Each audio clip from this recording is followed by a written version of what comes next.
All right, so we're diving deep today, folks. We're looking at this whole Cleveland Browns stadium situation. They might be moving, Yeah, it's a big deal. Huge. Our main source is this article from the Associated Press. It came out January 15th of this year, and it's titled, Browns Sued by City Over Possible Move from Cleveland to Proposed Domed Stadium in Suburbs. So right off the bat, there's drama. Absolutely. This is more than just like where they play their games. It's about the city, the fans, the team. Yep. It gets kind of messy. Messy is right.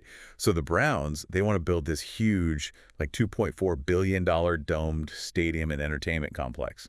And they want it in Brook Park. Which is, what, 15 miles south of Cleveland? Yeah, something like that. So not exactly a hop, skip, and a jump for the diehard Cleveland fans. And their lease at their current stadium, Huntington Bank Field, expires in 2028. TikTok, right? TikTok is right.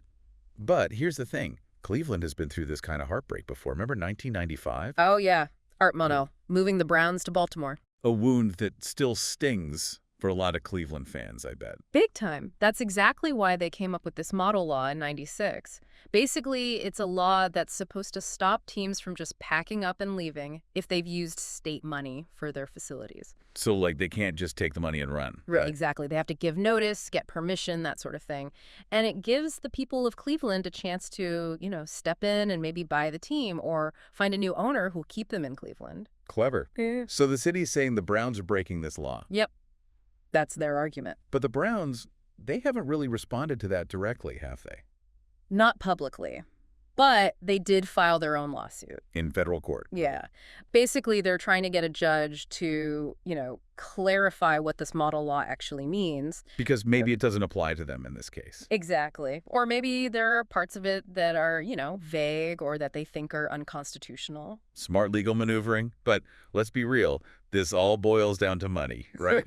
Of course. The Browns are saying they want public funds to help build this new stadium. And the city's already offered, what was it, $461 million to renovate the old stadium. Yeah, and now the Browns want even more for a brand new one. It makes you wonder, are the taxpayers going to be on the hook for all of this? It's a tough question, and there's another wrinkle here. These owners, Dee and Jimmy Haslam, they actually benefited from the Modell Law themselves when they bought the Columbus Crew. The soccer team? Yeah, the Crew. They were about to move too, but the Haslams stepped in and, used the law to their advantage. Interesting. They also have a stake in the Milwaukee Bucks, right? Minority ownership, I think. So they're not new to this whole sports team stadium game. But, it really makes you think, what happens when a city's love for a team clashes with the reality of the business? Big question. How do you balance the emotional investment of the fans with, the cold, hard cash of professional sports? Maybe this Cleveland situation will give us some answers. It's a big story. It's about loyalty. It's about money. It's about the role of sports in our lives. And, it's not over yet. We'll see what happens. Definitely want to keep an eye on this. Could have implications far beyond Cleveland. Absolutely. Yeah. All right, folks, that's our deep dive for today. We'll be back with more soon, so stay tuned.